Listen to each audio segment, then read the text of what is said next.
Guys, in this video we are going to make a mini tank drum or a tongue drum, and I've used a mini cylinder. Usually these kind of cylinders are used in portable stoves or in Petromax lamps.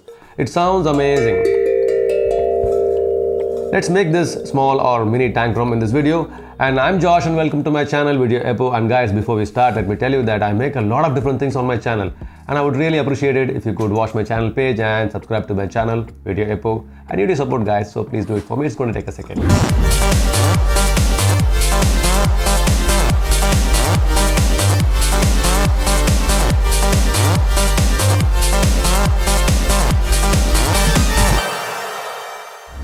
I've already made a video on how to make a tank drum or a tongue drum, and you can watch the video by clicking on the I button on top.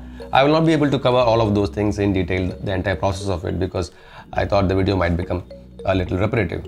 The main difference is the kind of material that I've used to make these two builds.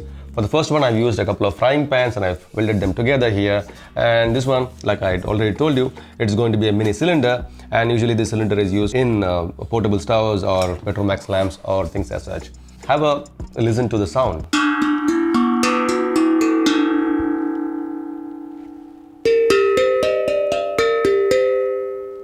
Now this one has got the opening in the bottom, so I might have to hold it in my hand like that. You can see a very stark difference in terms of sound, and I would say there is nothing good or nothing bad about these kind of instruments, because they have their own kind of tone or melody or sound, and people have different kinds of preferences when it comes to the quality of sounds of these kind of things. But in my personal opinion, I've never listened to this kind of sound in real. I mean, this kind of instruments or this genre of instruments, the sound that I've heard is only on YouTube.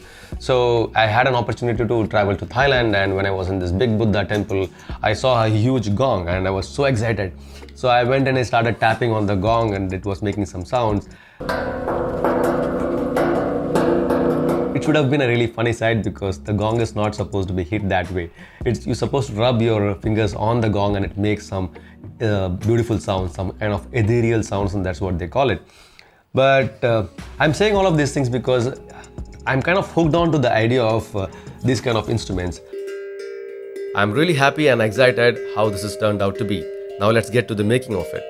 While I was searching for materials for my DIY projects, I spotted a shop that repairs mini portable gas stoves, pump stoves and Petromax lamps.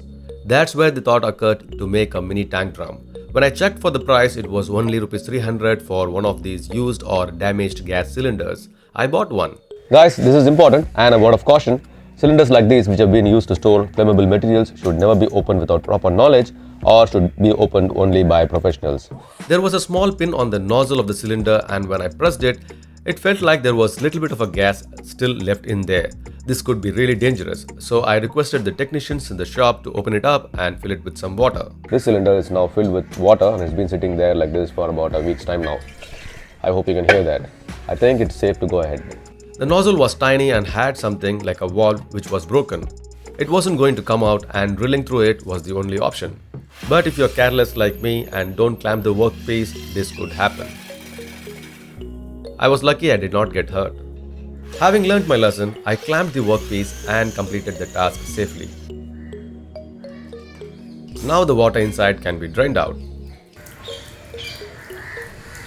Just as it takes time to fill it, it also takes time to drain out.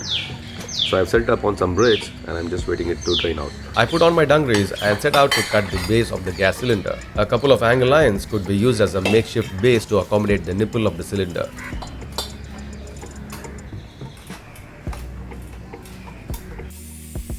The dungarees are not only to save myself from the high intensity sparks, but also to avoid mosquito bites.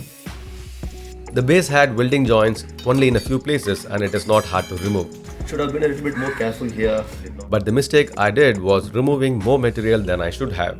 I would need to weld it now, but we can tackle that once we get rid of the cylinder nipple, which will make it much easier to work with.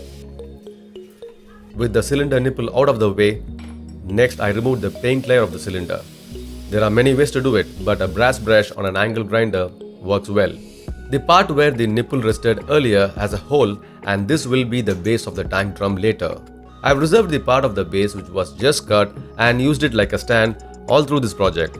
Now the part where I had removed excess materials needs to be welded.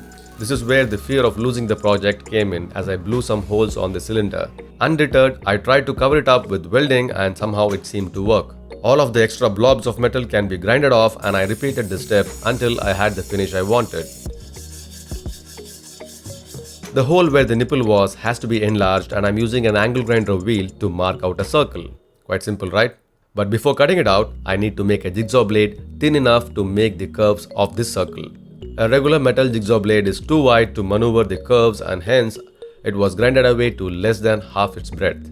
It was difficult to clamp the workpiece, so I chose to go slow on the jigsaw and held the workpiece with my other hand. It was risky, but I had no other option I could think of. The thickness of the metal wall of the gas cylinder is less than 2 mm and the jigsaw cuts it like butter. All of the sharp edges can be filed away. The next part is where we make the tongues on the closed, uncut side of the cylinder. It's better to make templates on a paper because we cannot afford mistake at this stage. The approximate perimeter of the cylinder was traced on a paper and I tried to divide the available space for 8 nodes. But this cylinder was too small to accommodate that many nodes. The space was reworked to fit 6 nodes and this should be fine. Even at this stage, it is only a guesswork. The template of the tongues was cut out and evenly placed on the cylinder.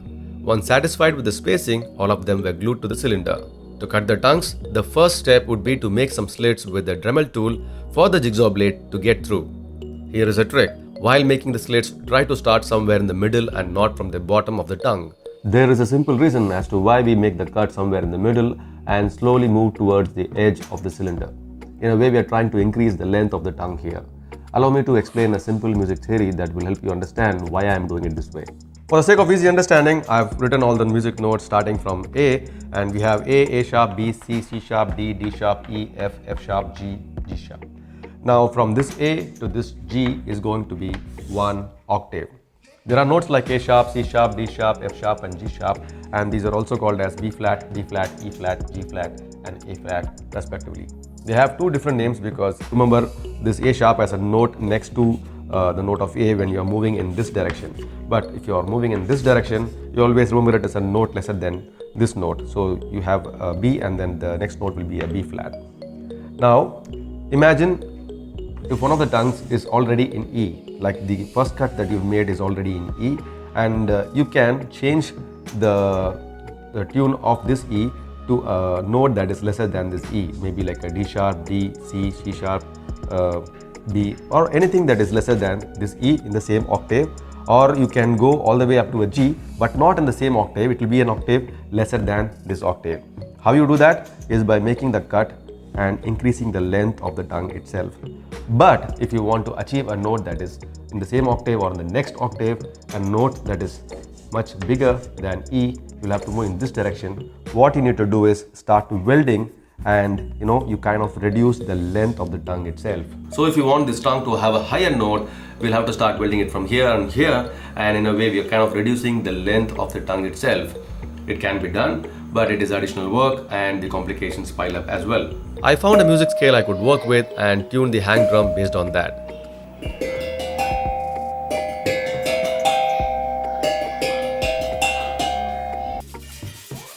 Then as a final touch, I gave it a coat of spray paint and hoped that this layer should not change the tuning. Now we have a mini tank drum and now we can immerse ourselves in the meditative music of this tank drum.